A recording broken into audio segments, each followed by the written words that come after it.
Alright, sorry about the delay. Welcome back to Free Read Fridays. I'm your intrepid narrator, Fraggith, and today we've got the penultimate installment. Oh my god.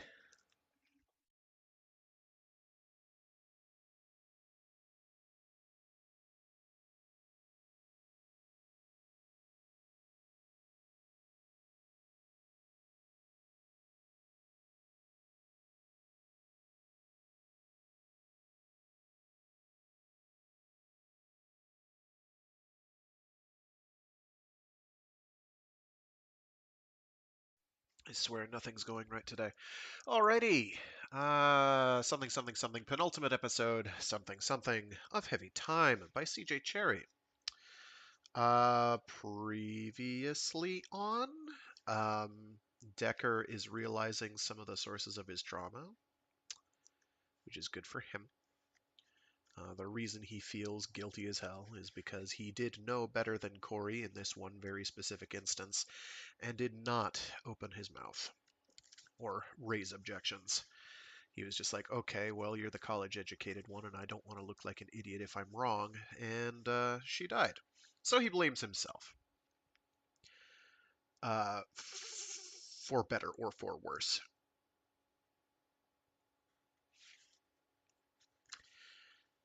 Also, the shepherds have confronted Sal and are like, hey, it's go time. And Sal's like, wait, now? We're literally leaving tomorrow. And they're like, yep, right now. Or tomorrow is go time. And they're like, and she's like, okay. What go time means is anybody's guess at this point. Go time being the euphemism for what were the words they used exactly? Let's find them. Let us find them. Let us find the words. Okay, man. That's the wrong chapter, dude. Ah, you got that thing I gave you? I want you to bring it to the club tomorrow. No advance word to Katie, no word to anybody. Just bring that, your friend, and your problem. Tomorrow. So we don't know exactly what those things are. That thing he gave you, I'm not sure we know. It's either that or it's the numbers that Ben Pollard has put together. So one of the things that's kind of brilliant about C.J. Cherryh, in some of her books anyway, not all of them have this, is the way, like, the main cast is kind of secondary to the actual, like, they're central to the events, but they aren't necessarily the reason specifically. They're not like, oh, I am the grand protagonist of this particular movement. It's like, no, these are important players, but they're not like there making history or trying to make history. They just are. And usually it doesn't focus around people who are like, oh, well, these are people we have to revolve around and write about because they're clear historical figures. Um, Exceptions abound. Saitine, the one of the protagonists of that book, and there are more than one, is indeed a very important historical figure, or at least you learn that. But you're actually learning about her successor most of the time. Okay, so I will get cracking. Let me just get a little sip of water in me. And yeah, we'll find out what happens next.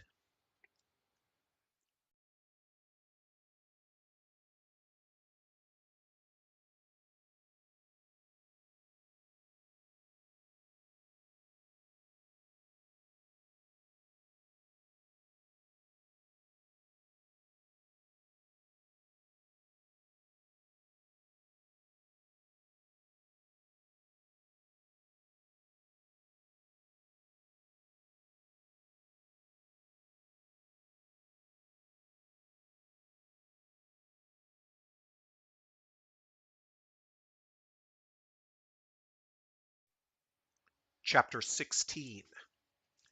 They waited and they waited in the bar. They'd talked Bird, practically manhandled Bird, out of Trinidad and into the idea of a fancy dinner, best clothes, reses at the Europa, a bit of bar hopping afterward.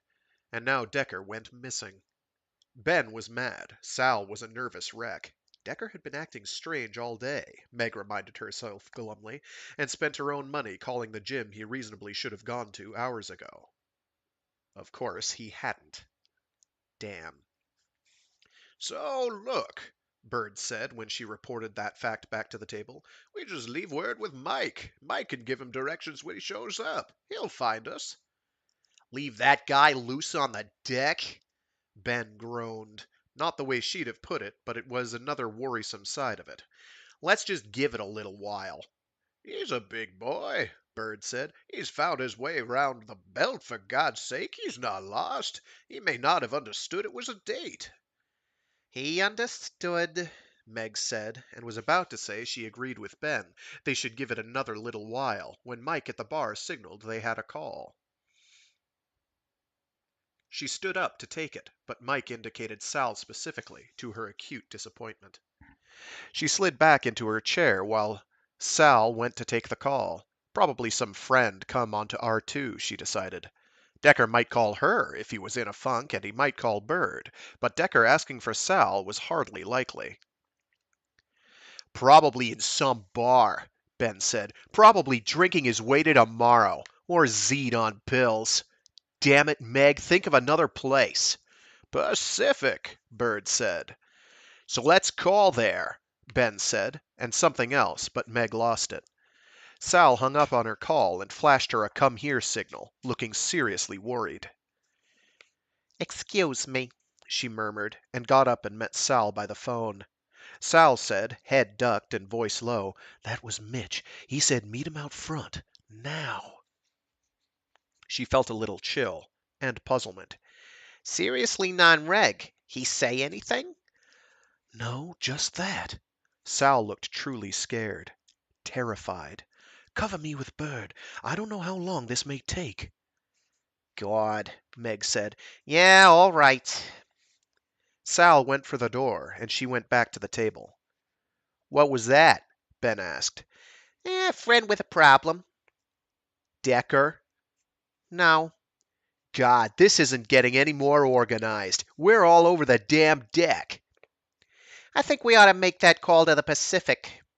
Do that, Bird said. So she pulled out her card and went for the phone again. No, the Pacific said. Yeah, I know him. No, he hasn't been here. Another try gone nowhere. Sal was off. Decker was missing. Bird was as apt to go off next. Ben was right. She said to Mike, Another round. Sal coming back? I wish I knew, she said. Skosh nervous day, Mike. Mike gave a little shake of his head. A lot wouldn't have the patience. Yeah, she said, and went back to the table. Well, Ben asked. She shook her head. God, I don't know why we're putting up with this. The lad's probably sorting out a few things, Bird said. I'm not real surprised. Yeah, sorting out a few things. For all we know, the cops have got him. Look, Bird said, let's just put in a few phone calls. There's 8 more gyms.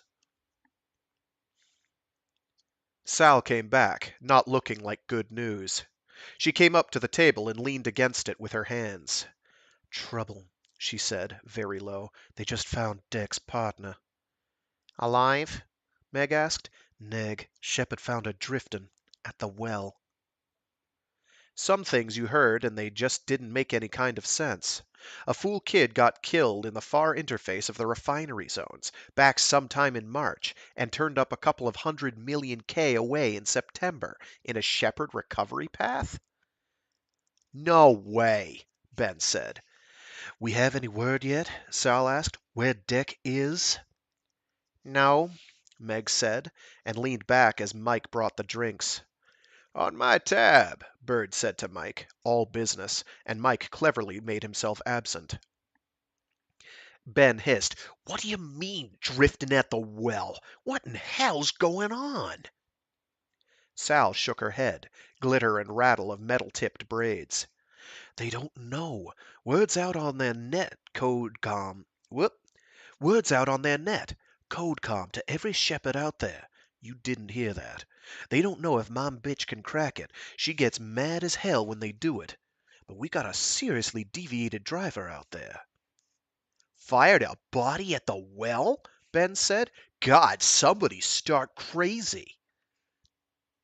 Worry what else they might do, Meg said. If a general message is going out on the Shepherd net, that driver's going to hear the transmission, going to know the time and the PO, going to have an idea what that message was, even if they can't crack the code. They're not going to tell Mom Bitch anything, Sal said. Her voice was shaken.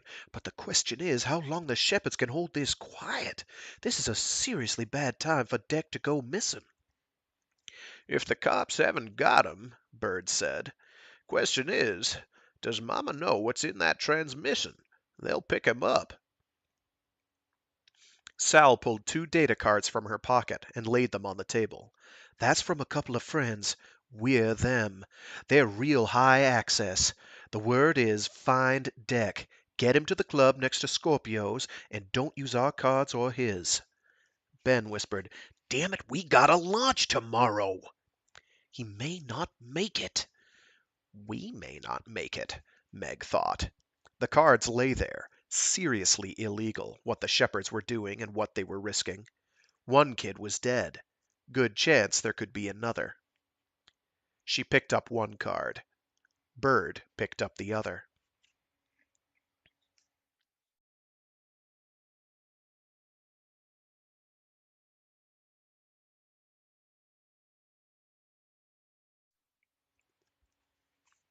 The message stack was jammed by the time William Payne reached the office.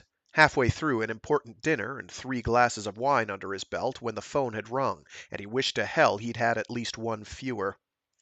He turned on the light, slid into his chair, and keyed online, watching the flash of prioritized incomings. His immediate superior, Creighton, with a cryptic memo.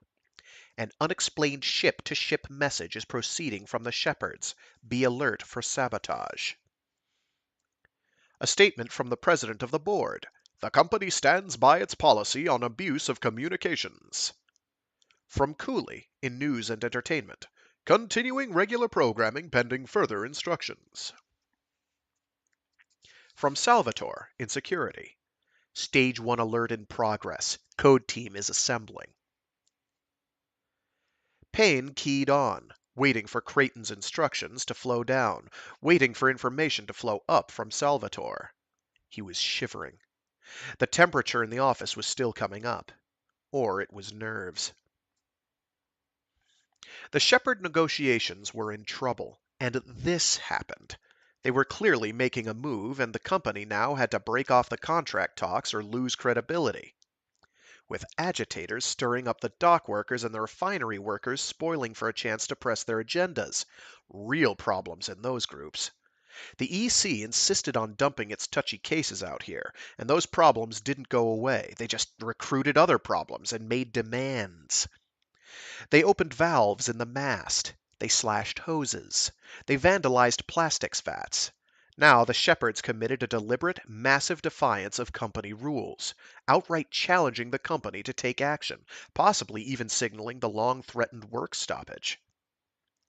The right action. It had to be, and incoming information and outgoing instructions intersected at his desk in public information. Continue the media blackout? That might keep the lid on for an hour, but it also made rumor the main source for the workers. Better to start dribbling out information as soon as he could get a policy direction out of Creighton. Keep the workers glued to the vid reports and off the open decks. Some offices in the mast had equipment to hear that illicit transmission, and rumors were as quick as 2 workers hitting the 8-deck vending machines on coffee break. There were war jitters, and coded comm like that could set off alarms over in the shipyard, the military base. God, clear to Earth's security zone. He keyed up, composed a query from PI to Creighton in general admin. Request clearance for news release to forestall rumor and speculation. There were going to be hard questions for every administrator in the information chain.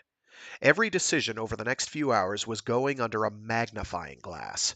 The EC, the UN, UI, God knew how far and how many careers were going down with this as it was.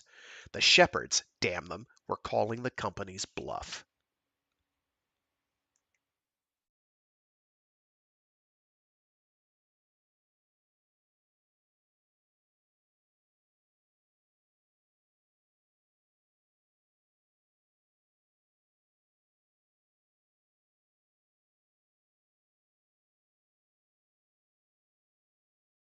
He wasn't in the Pacific. He wasn't in the Tycho or the Europa or the Apollo, and so far as they could find out, he wasn't in any gym they'd ever used.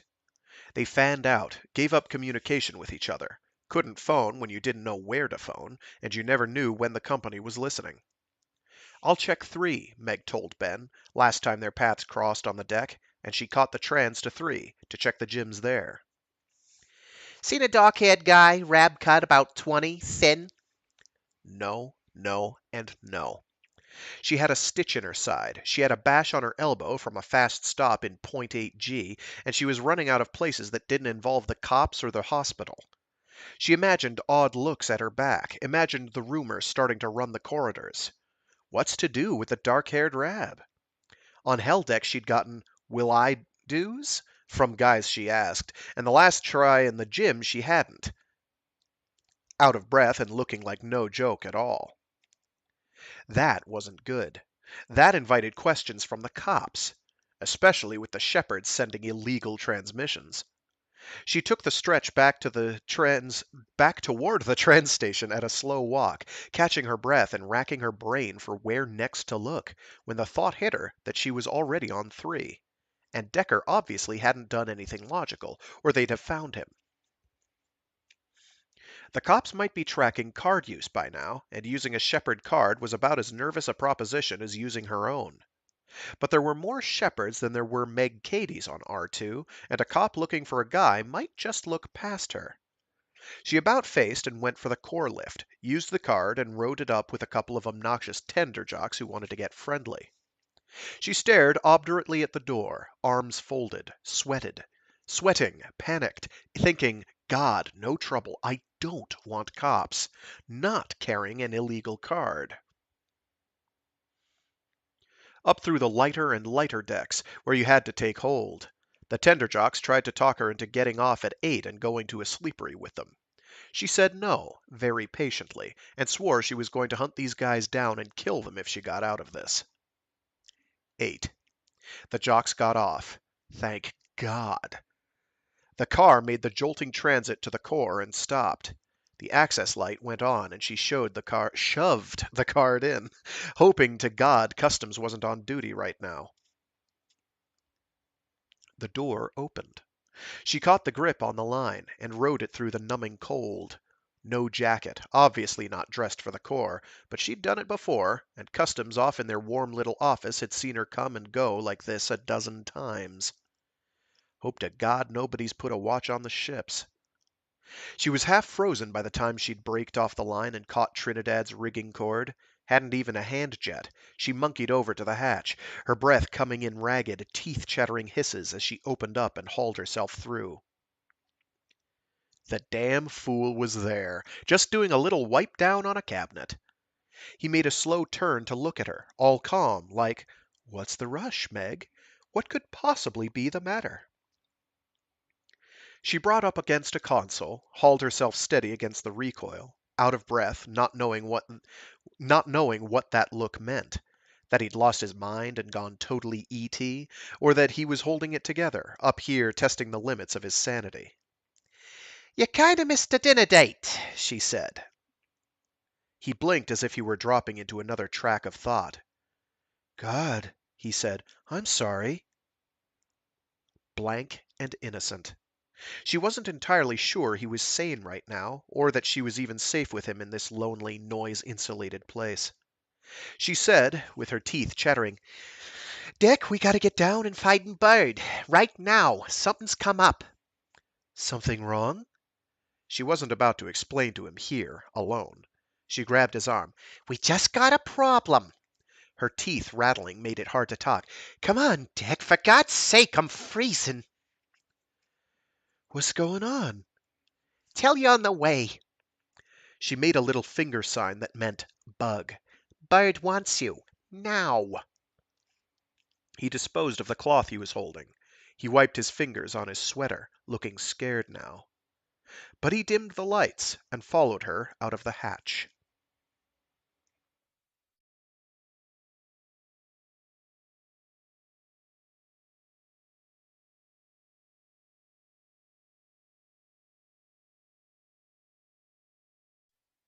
Message from Salvatore. We've got some kind of stir among the military personnel on the deck. MPs and officers going from bar to bar, spreading out. Looks as if they're pulling their people off leave. Payne passed the message on to Creighton's office and grabbed the phone.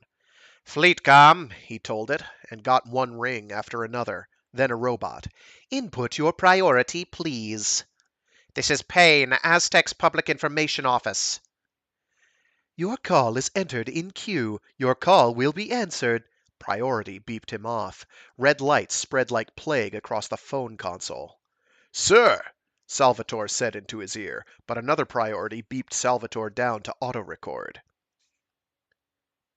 The phone said, simultaneously with the computer, on voice, "This is President Towney's office. We are in receipt of an uncoded message echoed from Shepard craft at the well. Quote, at 1540 hours on September 2nd, the Shepard Athens picked up an anomalous object in the recovery zone. It proved to be human remains, carrying the identification of Corazon Salazar, a miner registered to R1, and reported lost earlier this year during a reported bumping incident between the driver Industry and the miner ship 189Z. Our calculations indicate an origin consistent with other loads fired by the aforementioned driver.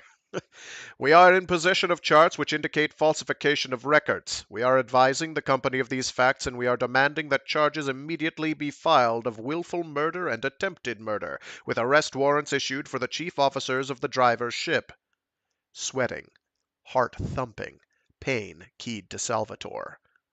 Whereabouts of Paul Decker. Priority 1.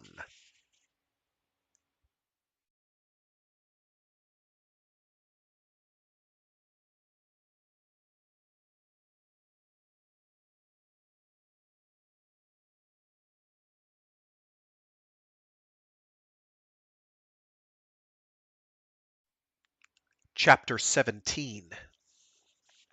Decker kept his jaw clamped on questions Meg clearly wasn't going to answer. I don't know what the situation is right now, was the last information thing she'd said yet. Whoops, was the last information thing she'd yet said, when she insisted on stopping on foredeck and walking breakneck to a lift that only took cards like the one she was using. Which wasn't hers. Gold. The only card like that he'd ever seen was Shepard Access. He'd never seen this end of Helldeck either, where the lift led out. She led the way across the deck immediately to a door next to a fancy restaurant. A card-sized gold plaque was the only sign of business. The Shepard emblem, Jupiter and the recovery track, right above the card lock. What is this? He asked.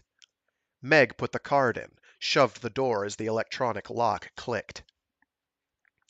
He ducked inside after her, into a carpeted reception room where he knew they didn't belong. By no right ought they to be here, except that card. A blond man looked up from the reception desk. Meg said, "This is Deck. Deck? Mitch. Have we heard anything from the rest of us?" "Neg," Mitch said, before Decker could say anything, and pointed to the first door down the hall. "Wait in there, both of you." "I've got friends out there," Meg objected, "looking for him." "We're doing something about it, Katie. We'll do it faster if you take care of him." Maybe you'd better tell me what's going on," Decker said, but Meg grabbed him by the arm, said, "Deck, come on," and steered him down the hall. "Damn it, Meg!" "Shit, I don't know. Come on, just a while." "Son of a bitch! I'm up to here with sons of bitches!" Meg took him back into an elegant deserted bar, left him standing while she turned on the lights and set up on her own, poured two fast, shaky drinks, one whiskey, one rum. He came and leaned his elbows on the bar, said carefully, "We're not getting out of here tomorrow, are we?" She took a sip of the whiskey and shoved the rum at him. "Drink up." "Meg, what's happened? What are we doing here?" She leaned on the bar, nudged his hand with her glass. "You seriously better have a little of that, June Rab." "They found your partner." That was it. But the shepherd access, Meg's breathless rush, coming here. He stood bewildered. Oh. But the shepherd access, Meg's breathless rush, coming here. He stood bewildered. Meg came around the end of the bar and snagged him by the sleeve, pulled him to a table, and set him down opposite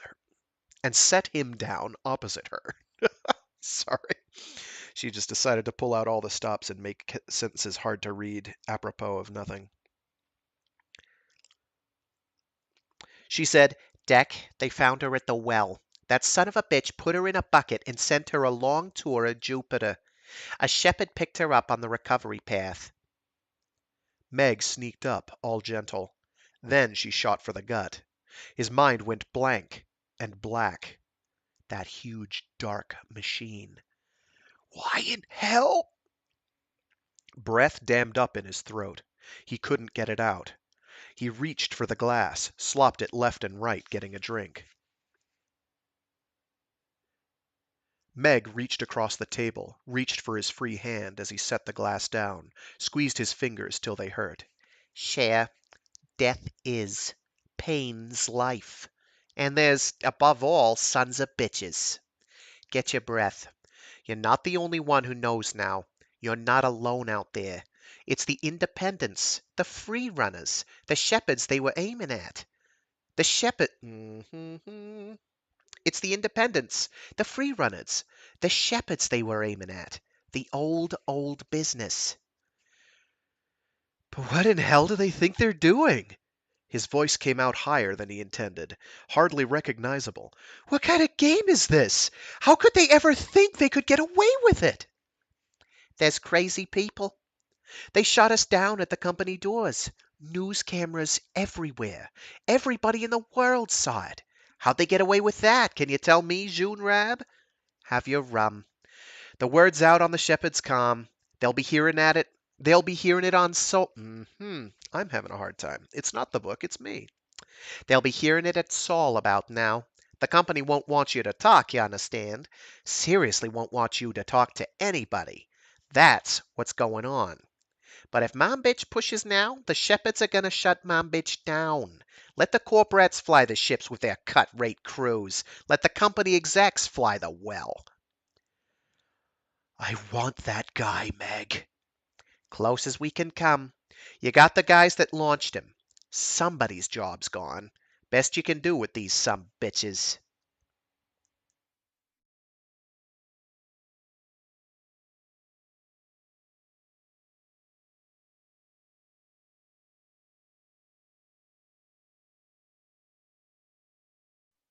"He's reported in the Corps," the last report from Salvatore's office had said. They were still searching, and Payne, with Towney's office requesting the Decker file, searched screen after screen of records generated by Salvatore's investigation. Record score on recertification. Cleared to retrain, shipping with the two miners who'd picked him up, plus a Katie and Abujib, both female. Ships both due to launch on the 18th, the Sleepery owner swearing he had no idea in hell where Decker was. Decker had missed a supper appointment. His partners had been phoning around trying to find him. Decker could have come and gone. The owner had no idea. He'd been watching the vid. Everybody in the bar had been watching the vid. Abujib and Pollard both had Shepherd parentage. Katie was a cashiered shuttle pilot. Bird had been a suspect in the Nouri affair, a close friend of Pratt and Marks. The file had gone to Towney's desk. And the monkey was climbing up PI's back. Nobody had told his office that Decker was anything but, at absolute worst, a skimmer who'd gotten caught and bumped. Nobody had told him that a driver captain was going to make a gesture like this at the Shepherds. He keyed up Industries record, windowed in the second chart. No record of asteroid 98879 prior to the incident. Industries transmission logged the discovery to the company. March 7th. God.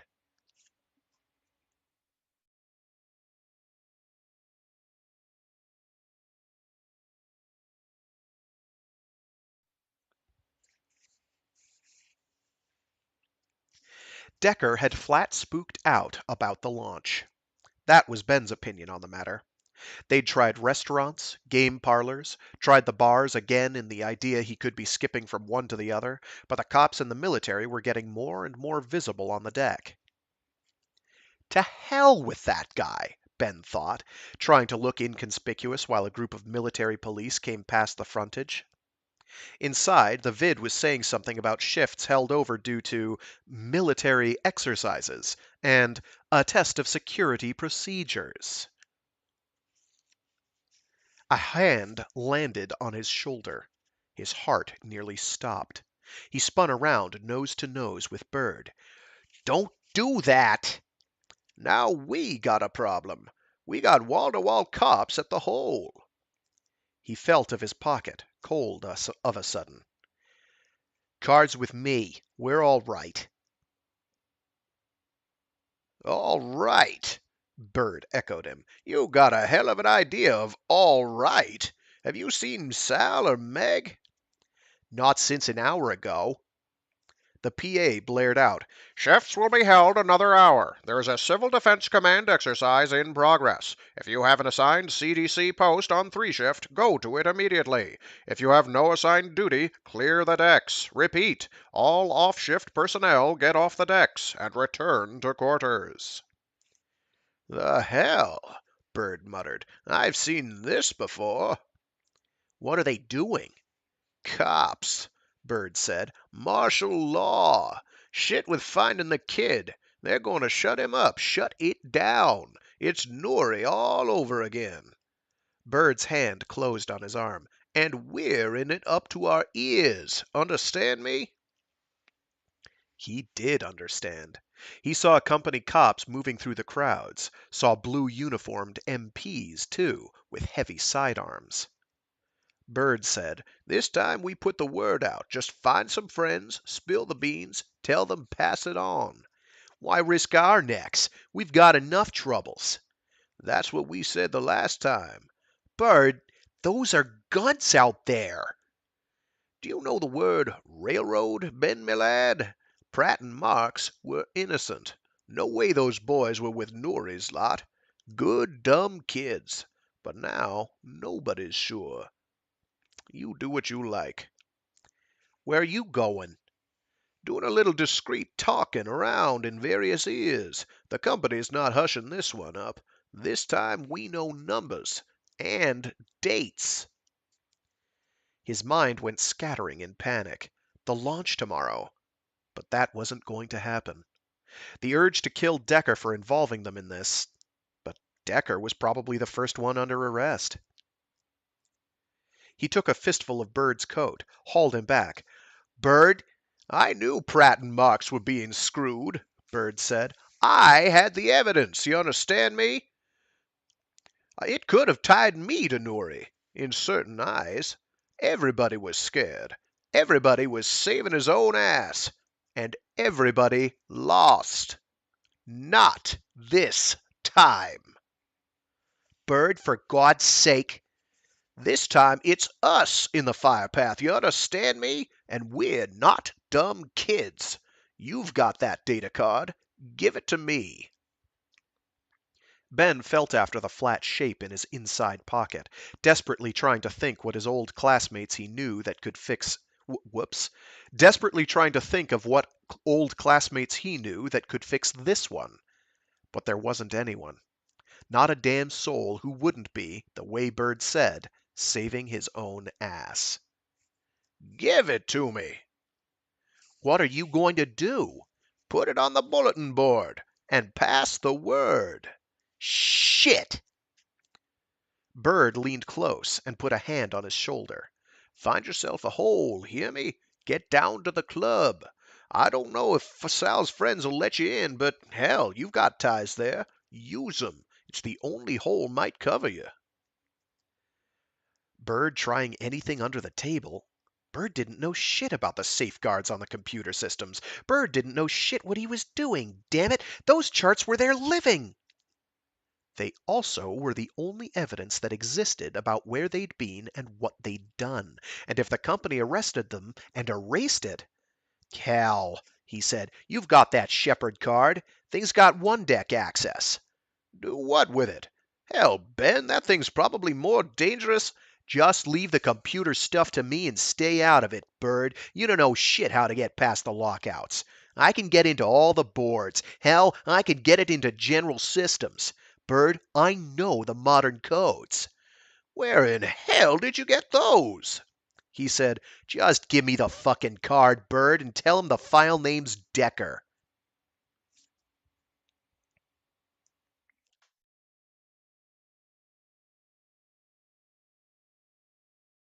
Ooh-wee.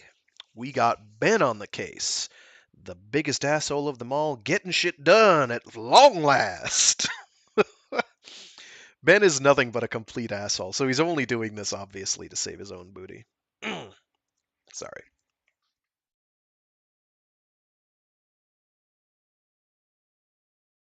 Mr. Creighton is in conference, the secretary said, and Payne shot the memo through in desperation. Give that to him. We've got to have a policy decision 30 minutes ago. I believe that's the subject of the Payne hung up in frustration and stared at the stalled press release on his screen. Then he shot it, unapproved, to News and Entertainment for release. The nature of a coded Shepard transmission has been revealed as a query to Shepard's senior administration regarding the discovery of human remains in a Shepard recovery zone. Company records have tentatively identified the body as likely that of Corazon Salazar, lost earlier this year in an accident near the R2-R1 boundary. Ms. Salazar, daughter of Alice Salazar, a Mars Corp board member and prominent member of the Defense Advisory Council, was 2 years resident on R1. She was apparently struck and killed while EVA when a tank explosion sent her ship out of control. The ship then traveled helplessly at high velocity into R2 zone. Dr. Ronald Michaels of the Institute has offered the theory that the body, traveling in the firepath of the driver ship Industry, was struck by one of the loads and carried along with it at a velocity sufficient to deliver it to the recovery site. The Shepard discovery adds another chapter to the already tragic story of the ill-fated miner craft Way Out. The surviving partner, Mr. Paul Decker, was rescued earlier this year by an R2 ship dispatched to his rescue. Mr. Decker, surviving isolation, cold, and failing life support after an amazing 71 days adrift, was released from James R. Reynolds Hospital after extensive treatment for physiological and psychological trauma. A spokesperson for the hospital this shift expressed concern that Mr. Decker has not responded to urgent attempts to notify him in advance of public release of this news. Mr. Decker currently remains unlocatable on R2. Dr. Emile Visconti, Mr. Decker's physician, authorized release of the news in the fear that Mr. Decker has heard the report via other sources and appealed for Mr. Decker or anyone knowing his whereabouts to call security or the information desk at Reynolds Hospital immediately. Mr. Decker is on medication and may have suffered disorientation or mental confusion due to the stress of this tragic report and may be despondent. A spokesman for Aztec's administration assures Mr. Decker that he has been cleared of all fault in the accident, which occurred as the result of a catastrophic equipment failure, and urges Mr. Decker to contact the hospital immediately. Damn him. Damn Creighton. Dumping a case like this on him with no indication at all that it had hidden problems. Now Creighton couldn't even clear a press release. He had to put his neck on the line, try to keep the lid on, knowing that, win or lose, this was something the company would want black-holed, lost, forgotten, along with anybody in any way tainted with it. The comp took the message. Another one windowed up for Salvatore. A shepherd came and went at the core between 2041 and 2108 hours. Customs didn't see him. They were in the office listening to the outlaw transmission. The card belonged to a tech named Nate Cheney, who isn't answering calls at his listed numbers.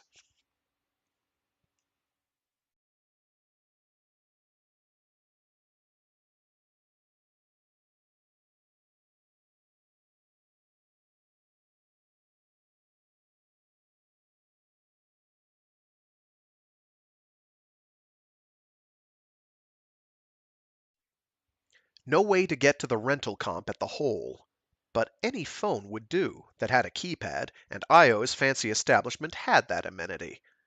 Neon flashed, dyed the beer green and red while it shook in the glass. Couldn't hear a core blowout in this place, Ben thought, and it was crawling with low-level corporates. But he was wearing his best deck casuals, and the corner of the bar afforded a dark area. Shepherd card first, then his. Boot file. Process. Invoke. Call 13. Readme 5. Add 2. Add 1. Add 3. Boot memory resident file. Process 2. Enter. Student pranks. The data window showed dots, the egg assembling its parts and pieces.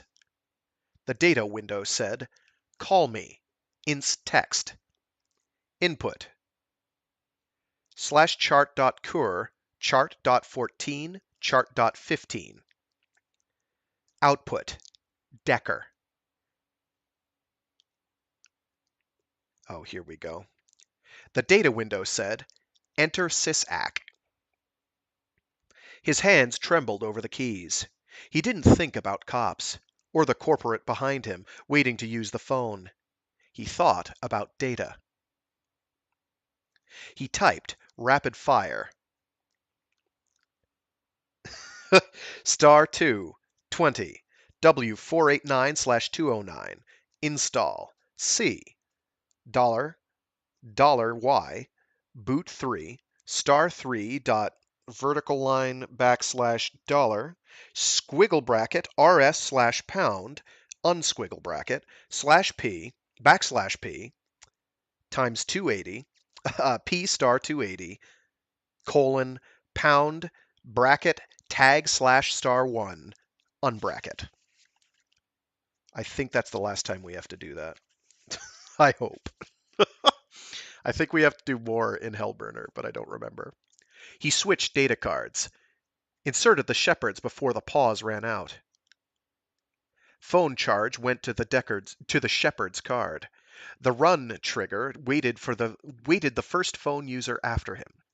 Nasty trick on the guy fidgeting behind him. He'd be out of the bar. He sipped the beer, punched charge, extracted the card, and palmed it for his. Held that one up, right color for a minor. If it mattered in the blue strobe, indication to the bar he'd paid. Thanks, he called out, drowned in the general thunder of the bass line, left his beer on the bar, and went out the door. He had the general shakes by then, but damn, he'd really done it. He'd actually run the thing. His own tinkered-up finesse on an old Institute prank. With assay office, bank, and COM direct line access numbers, and a Shepherd's one-deck phone system authorizations. The question was now whether he was ahead of the current game with the trap programs, and whether he could get Bird off the deck, whether he could find Bird before the cops did. The cops were out in force, clearing the deck. It was the old game. The cops said, move along. You said, yes, sir, and you went somewhere else you didn't live. Helldeck played that game. The cops knew it was a game. Didn't push it too hard, Helldeck crowd being what they were. They were going to have to make the sleeperies close their bars to everybody but residents, if they were serious and not just making the presence felt. And that move would lock legitimate residents out on the deck and have angry confrontations left and right. Not what they were after, Ben told himself. But if it was your face they might be looking for, it seemed a good idea to hang to the back of the crowds, keep behind taller people, and drift on when they did. Drift on when they did. God, he thought, no knowing what Bird's puttering around into. I got to get him to cover somewhere, and if they pick us up, we just go along with it. Take it easy. Wait for the upper echelons to sort it out. No way they're going to screw us for this one.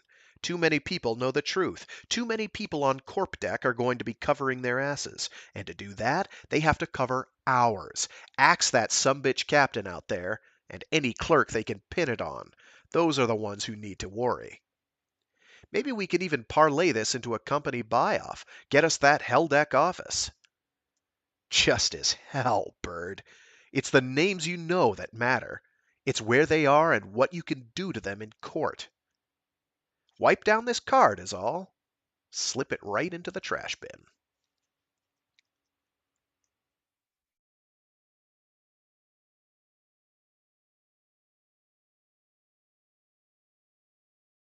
Screwed the kid good, Bird said, leaning close to Abe Persky, whispering over the music in the Europa. But what they did to the girl, that wasn't any company order. That was a driver/shepherd piece of business. Damn sight more than letting a rock drift from a sling this time. Shepherds are broadcasting it, outside code now. They'll hear it clear to earth, plain as plain. That's what the alert is about. Damn, Persky said with a shake of his head. Listen, I dumped my charts to the hell deck board. Might check it before they catch it. File name's Decker, Dekker. He nudged Persky's arm. Pass it on, everyone you know. Got it. Rather, got you, Persky said, and reached for his data card. Nudged him back as he was leaving. Careful, Bird. Collins' table next. Collins was a company pilot now, but he didn't like being that. He came to Hell Deck to keep up old acquaintances. He was sitting with Robley. Robley was doing factory work now. The kidneys had gone. He sat down with Collins and Robley and saw Persky pay out and leave. Just 1 and 2 at a time, but the deck telegraph moved like lightning.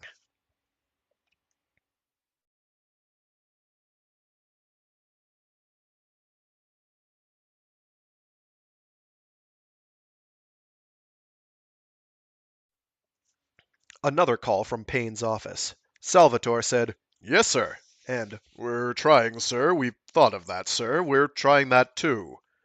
Payne said, "Don't tell me trying. I want all the records. I want the whole file on this guy, on all of them.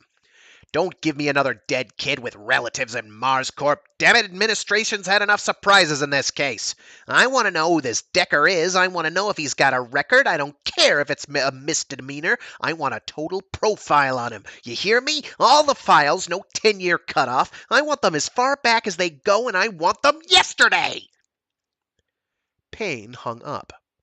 The comp flashed up a new message. Workers in Textiles 2B are demanding to be let go. There's been some breakage, some pushing and shoving. Manager's scared and wants some help. And another from Creighton's office. Fleet Operations is recalling its personnel from Liberty, stationing armed guards at 2 shuttle docks and at essential life support and manufacturing accesses. We need immediate operations coordination. God, Salvatore thought, and a report from Wills came in. Morris Bird had dinner reservations at the Europa for 5. It was a no-show. He wanted the inhaler. He didn't dare. "Call my wife at home," he told his secretary. "Tell her to check on my daughter. Make sure she's in the dorm." He sipped cold coffee, trying to think who he could spare to liaison with the MPs. More messages crawled across the screen. A man is having chest pains in Textiles 2B. Paramedics have been called. Wills again. Brown's turned up a witness in customs who thinks Meg Cady was in the Corps about 20-40 hours. He's not sure on that. He says he saw all of them come and go the last few days, taking parts back and forth. They had a permit for that, a ship in refit. We do have a confirmation on a card access for Decker up there at 17-23 hours. No exit. No card use at all from Katie since a phone call at 1846 from the Black Hole to the Pacific. The owner at the Black Hole claims they all left about 1900. He thinks. Two people slipping a security gate on a borrowed card. Happened once or twice a week, usually for assignations. The mast was a hell of a job to search, even under optimum conditions. Textiles 2B reports a riot in progress. Manager requests additional security and paramedics. Priority came through. Bumped that. Virus alert. Technical level shutdown. Priority override. A virus is copying an unauthorized file through the belt management system. Contents are illicit sector charts. Virus variation on copy it. Request Computer Crimes Division to trace and erase proliferation through BM system.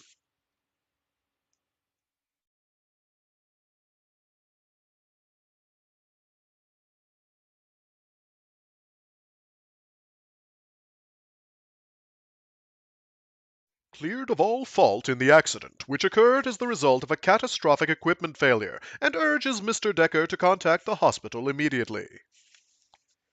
Bird gave the vid a look over his shoulder, shook his head, and looked at Tim Eggle. You're a good numbers man. You believe that line? No, Eggle said. Not the tooth fairy either. Shoved to the well by a load. I'd like to see the math on that one. They don't teach physics in business ad. Don't teach math either, do they? That was Tenderjock, in on it, beer in hand. What kind of stuff is that they're giving out? They want Decker back in hospital. They worked him over with drugs, but he remembered the numbers anyway. That's what they can't cover up. 79, 709, 12. That was a bloody great rocker there. That's what it was about. That driver came down on them while they were tagging it. Now the driver's sitting out there stripping that rock to loads. I'd like to match those loads with the sample Decker had in his sling. Can anybody do that? I got the sample. It's on record in assay. This here's Maury Bird, Eggle said. The guy that brought Decker in. Naw, shit. I heard of you. You're the old guy. Being famous got you drinks. Being famous could also get you arrested. He took a couple of swigs from the beer the guy insisted to buy him and set it down, said, If you're curious, check the boards for a file named Decker with 2 Ks. Decker, the jock said. Eggle said, in Bird's diminishing hearing, I'll tell you what they're up to, friend. They weren't going to pay that rock out to any free runner. Pretty soon they won't pay it to a company miner either, or the tenders. When the free runners go, there go the perks anybody gets on the company ticket. When they don't have to compete with independents like us. Oh, they can't do that, somebody else said. Time to leave, Bird thought. Getting a little warm in here. He set his drink down and slid backward in the crowd, faced about for an escape and saw cops coming into the place. The cops waded in through the middle of the crowd, yelling something about a closing order and residents only, and he stuck to the shadows until there was a clear doorway. Outside then, in the clear. But that was it. Cops were getting just a little active.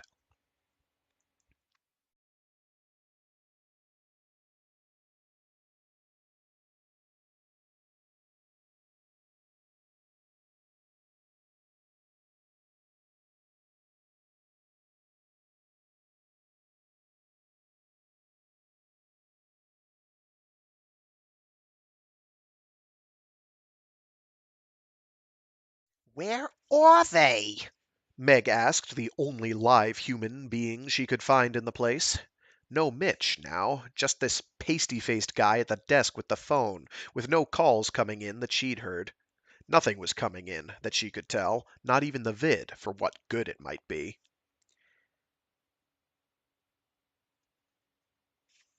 No word yet. The shepherd said, guy in his 30s, serious long nose, busy with the comm plug in his ears, not liking a real rab on his clean club carpet. He focused for a moment, lifted a manicured hand to delay her. Miss Katie, Go a little easy on the whiskey. She'd started away. She came back, leaned her hands on the desk. I'm all right on the whiskey, mister. Where's Mitch? Where's my partner? We have other problems. What? A wave off, a frown on the shepherd's face. He was listening to something, then not. Look, I hate like hell to inconvenience you guys, but I have a seriously upset guy in there who's damn tired of runarounds. So am I. Suppose you tell me what's going on. A great many police is what's going on. They're still holding two shift. Shit. Don't be an ass, Katie. That door's locked. Then open it. Katie, get the hell back to the bar. Get that kid back in there. Meg? She turned around, saw Decker in the foyer. Deck, just be patient. I'm trying to get some answers. There aren't any answers, Katie. Just keep the kid entertained. Oh, wait. There aren't any, there aren't any answers, Katie. Just keep the kid entertained. She saw a flash of total red. Bang! With her hand on the counter. Listen, you son of a bitch. Where the fuck is my partner? I don't know where your partner is. If she followed orders, she'd be up here. She doesn't know we've got him. She's not on your network. I don't know where a lot of people are right now, Katie. We've got a lot more problems than your... The shepherd pressed his earpiece closer, held up a hand for silence. What? They're bringing that warship's engines up over at the yard. They want us out of here. They? Who they? The Hamilton. There's a shuttle on the mast, but we aren't getting calm with it. Hamilton's saying it can't raise it. That's our contingency sitting up there. Shit. This is going to hell, mister. Shut up, Katie.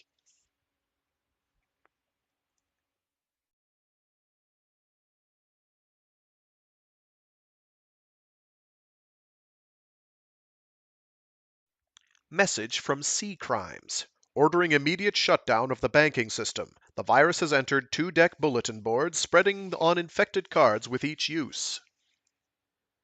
The man in Textiles 2B had died. There was a broken leg in a fall off a catwalk. There was damage to the machinery. A woman had gone into labor.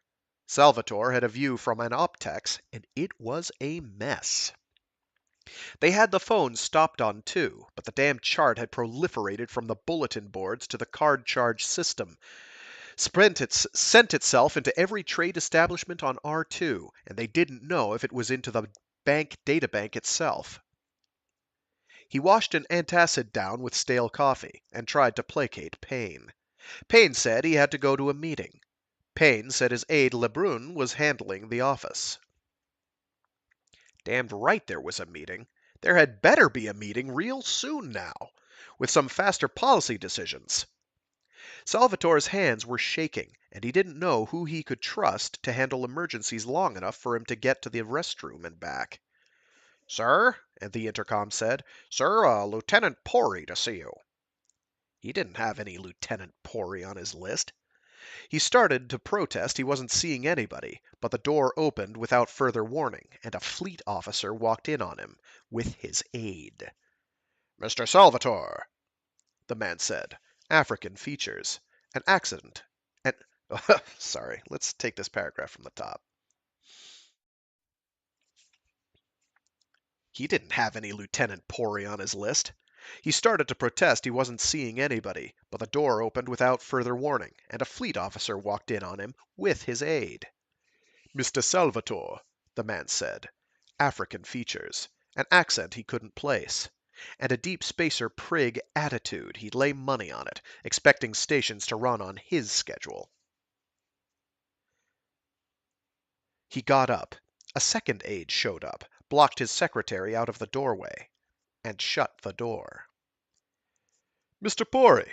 He offered a grudging hand to a crisp, perfunctory grip, all the while thinking, "We're going to discuss this one with Creighton. Damned if not." Mr. Salvatore, we have a developing situation on 2 deck. Rumor is loose, and some ass in your office is referring Fleetcom to PI. God, a pissed off fleet prig. That's the chain of command. Not in our operations. I want the files on this decker, and I want the files on the entire Shepherd leadership. I'm afraid that's under our jurisdiction, Mr. Pori. You'll have to get an administrative clearance for that access. I can refer you to Mr. Creighton in General Admin. Pori reached inside his coat, pulled a card from his pocket, and tossed it down on his desk. Put that authorization in your reader. Salvatore picked up the card with the least dawning apprehension they were in deep EC-level trouble and put it in the reader slot. It said, Earth Company Executive Order, Office of the President, Sol Station, Earth Administration Zone. To all officers and agents of security and communications, Aztecs Administrative Territories. By the authority of the Executive Board and a unanimous vote of the directors, a state of emergency is deemed to exist in Aztec's operations which place military priority contracts in jeopardy. Aztec's security and communications agencies and employees are hereby notified of the transfer of all affected assets and operations to the authority of EcoCorp under Aztec's Charter Provision 28 hereafter appended, and subject to the orders of EcoCorp directors. I hereby and herewith order Aztec's Company Police and Life Services officers to place themselves directly under the order of UDC Security Office in safeguarding records and personnel during this transfer of operational authority. Salvatore sat down and read it again. Effectively, Pori said, your paycheck comes directly from the EC now. You're a civilian law enforcement officer in a strategically sensitive operation, subject to the rules and decisions of the UDC, the UN, and the EC officers and board. I'm directing you to turn over those files. You can't have gotten an order from the EC. You haven't had the time to get a reply. Good, Mr. Salvatore. You are a critical thinker. There were triggering mechanisms. The transfer document has lain on my commanding officer's desk for some few days. But I'd think again about destroying files or advising your former administrators of your change of loyalties. You have a long career with the EC in front of you if you use your head. I can't say that about all your managers. A second card hit the desk. That goes in a security terminal. It will make its own accesses. Can you trust your secretary? He saw the guns. Automatics. Explosive shells. Not riot control gear. And not Aztecs any longer. I think I'd better explain it to him, he said, and thought about his wife, about his daughter. He took the card, slid it into the computer, and pressed Enter. The screen went to Access and came up again with a series of dots. Pori folded his arms and watched it a moment, looked his way with a tilt of his brow. Pori folded his arms and watched it a moment, looked his way then with a tilt of a brow. The industry file. Purge it, among other things. Purge it? Erase it? It's become irrelevant. Personnel have already been transferred. Certain questions won't be asked beyond this office. That's official, Mr. Salvatore. Your career could rise or fall on that simple point. Take great care how you dispose of it. Mr. Paget? Sir! Find Paul Decker and escort him to the dock.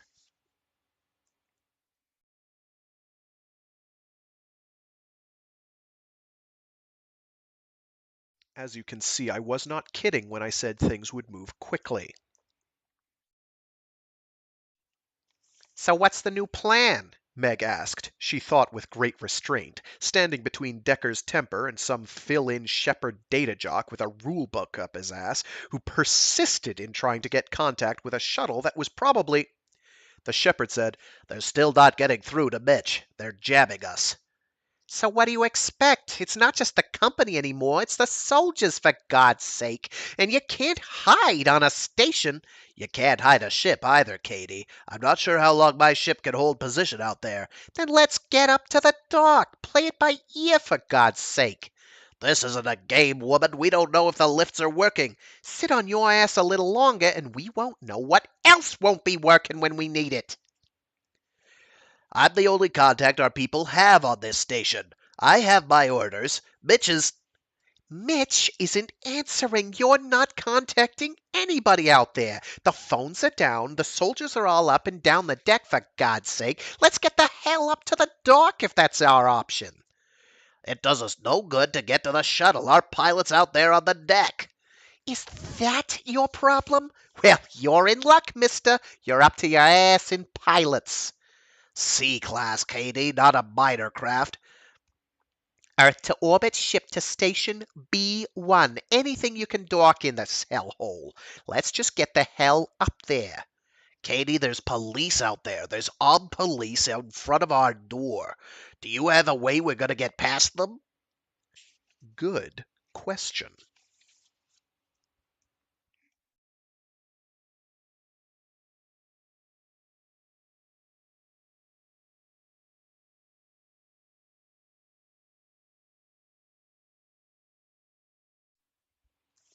A whole squad of soldiers passed, going somewhere in a hurry. Ben found sudden interest in a bar window, in a crowd of exiting patrons. They were shutting the bars, damn it, at least closing the doors. Serious time to get somewhere. Bird might have headed back to the hole, Bird might have been arrested by now. God only where he was.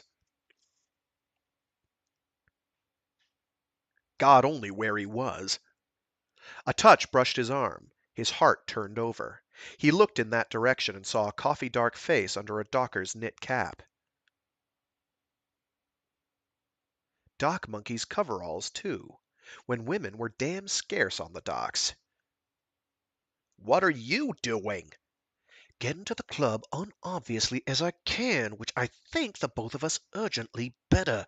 Any word on Decker? No, damn him, I'm looking for Bird right now. We better get him.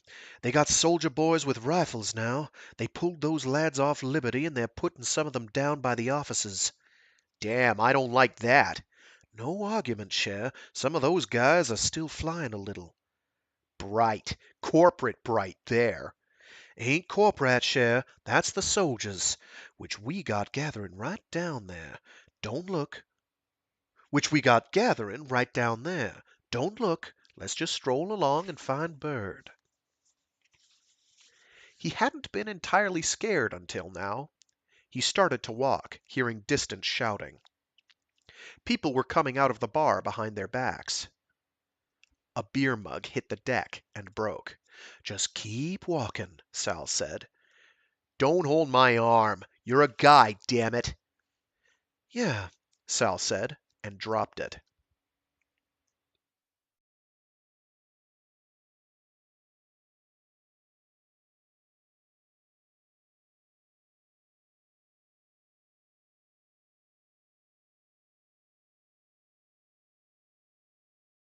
Try to find a match on a refinery station. There's candles in Scorpios, The shepherd said, rummaging the repair kit. Not excessively helpful, mister. Never mind the screwdriver. Screw. Have you got a brass screw? Wire? Decker objected. Meg, what are you doing? She pulled the cover off the door switch. Wait, see, Cherryh. God, the man has wire. What are we coming to? A short's the only thing to start the... Decker got this look then. Yeah, she said, winding wire about bare contacts. Remember the 15, Cher? Want you to take a few napkins and the vodka bottles. Won't take me a minute here. That door is going to seal, the shepherd said. The second the fire sensor goes off, we'll suffocate. Door's gonna stay open. Make me happy. Say we got fire masks in here. And on that note, that is the end of chapter 17. And we just have, 2 chapters, I think? and then it's over. So one more installment, and it is over. No, looks like it is one chapter left. It's just extremely long. It's just like 50 pages. Easily 50 pages.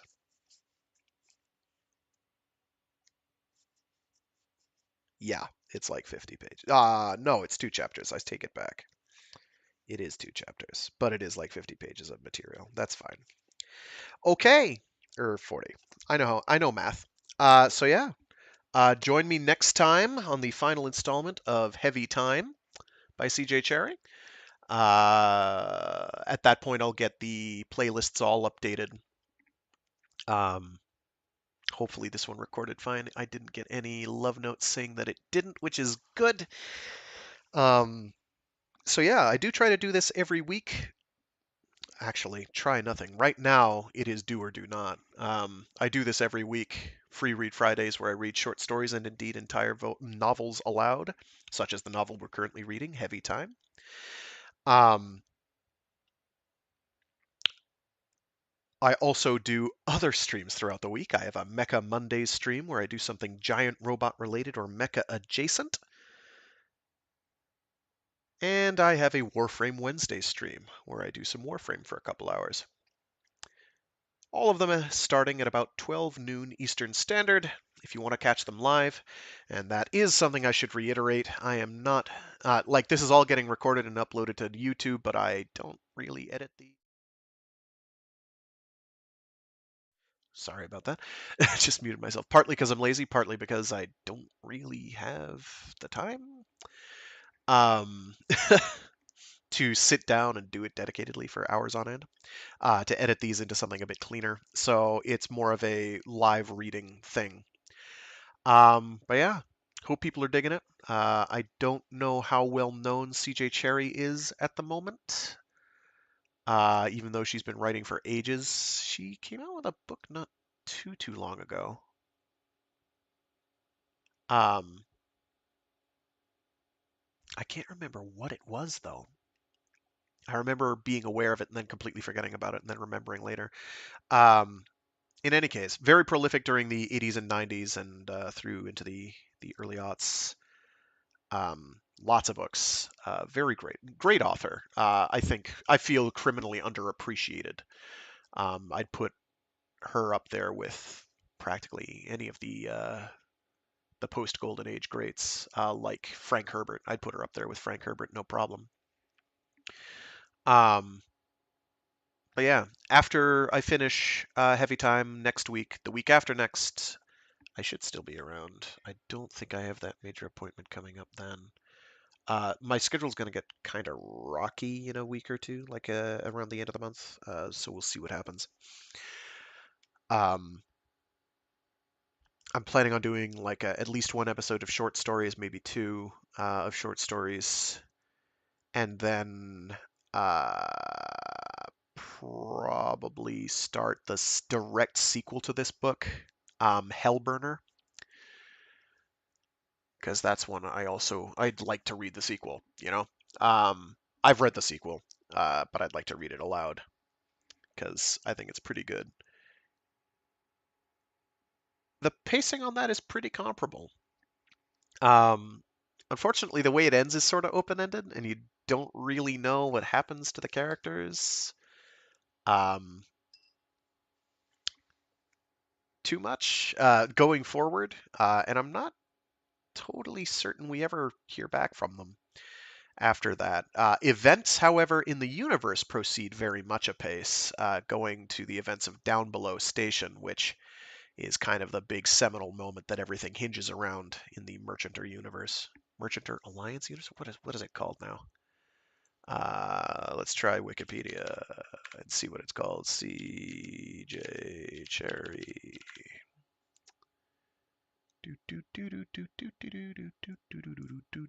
She's 79 right now. Good for her. Born in 76.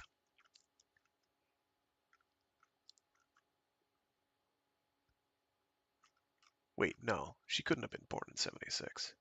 Yeah, no. She started writing in 76. I have eyes. Where are you? Where's the bibliography? Give me that. Give me that. There we go. Alliance Union. Why do I keep calling it the Merchanter universe? I have no idea. My brain. And there's a lot that's in that. And you can largely separate it into different chunks. And I have most of these. There's a few of these I don't have. Oh, like I haven't read the Marie Wars, the Fated Sun trilogy. I haven't read that. I have Merovingian Knights. Most of these books, unless they're directly labeled as such, are not direct sequels, and you can read them largely whenever you want. When did she write Cytine? She wrote that in 88, so Down Below Station was 81. Down Below Station is like the first book that she wrote in the Alliance Union. Actually, she's got some short stories that she wrote before that, but it's the first one that I would put like within the Merchanter zone of influence. You start with the Company Wars, which this is part of. Chronologically, Heavy Time and Hellburner are the first two books, and everything expands out from there. That's what she came out with. It was a couple years ago. Alliance Rising, which I have not read, but is, I think, co-written with somebody, which is pretty cool. That's the one I was thinking of. That was relatively recent that I keep forgetting exists. Most of the books are written at a different time. They're all over the place. Like you've got going for like all the way from the 80s into the 90s and the early aughts. You've got Regenesis in 2009, Cytine 88, Heavy Time and Hellburner are both written in 91 and 92, one right after the other. There's a collected version of that, Devil to the Belt, which I've shown the cover of here. But yeah, they're really good. She's really good. I'm very fond of her. She's done fantasy, she does science fiction. Great author. Highly recommend. Another author I'd like to get around to reading would be David Brin. David Brin is another author who has a fairly hefty body of work, but I feel is underappreciated or underrepresented. I don't hear people talking about him all that frequently, which I think is a crying shame. Of course, I hear nobody talking about Greg Egan, and I love him to death, but he's kind of hit or miss for me. It makes my brain itch in a good way most of the time. He's not as consistent, but he's good. Yeah, I've blathered long enough. I gotta run. Thanks for tuning in. Have a good one. Stay safe, stay sane, stay toasty or chilly, cool, whatever, depending on your temperature, your local ambient temperature. I have to worry about flooding, so I need to move my car. Disadvantages of living near a body of water that is reactive to certain kinds of precipitate flow, and temperature melt. Alrighty, I gotta run. Thanks again. Have a good one. I'll get these organized when I get them organized, probably in about 2 weeks. Uh, by the end of the month. Certainly by the end of the month, probably sooner. Alrighty. Thanks again. Bye. Hope you're enjoying.